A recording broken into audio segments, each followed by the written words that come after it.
Waziri wa Ujenzi Mheshimiwa Abdallah Ulega amesema serikali kupitia wakala wa barabara Tanzania TANROADS imeendelea kuimarisha sekta ya miundombinu nchini kwa kufanikisha ujenzi wa barabara na madaraja katika kipindi cha Julai 2025 hadi Aprili 2026 chini ya uongozi wa Mheshimiwa Rais wa Jamhuri ya Muungano wa Tanzania Dr. Samia Suluhu Hassan.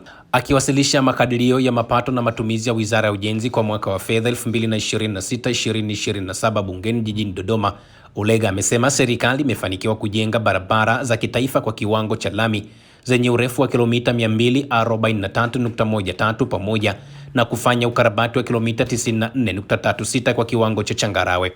Ulega amesema mtandao wa barabara za kitaifa unaosimamiwa na Wizara ya Ujenzi kupitia TANROADS una jumla ya kilomita 37,734.41 ambapo kilomita 12,225.26 tayari zimejengwa kwa kiwango cha lami. Amefafanua kuwa wakati Tanzania inapata uhuru mwaka 1961 mtandao wa barabara wa lami ulikuwa na urefu wa kilomita 1360 pekee, huku kuanzia awamu ya kwanza hadi ya tano zikijengwa kilomita 9369.81. Aidha, serikali ya awamu ya sita imefanikiwa kujenga kilomita 1495.45 za barabara pamoja na madaraja makubwa 18 ndani ya miaka mitano. Katika hatua nyingine, waziri huyo amesema serikali imekamilisha ujenzi wa madaraja makubwa 9 huku ujenzi wa madaraja 11 ukiendelea na maandalizi ya ujenzi wa madaraja 13 yakiendelea.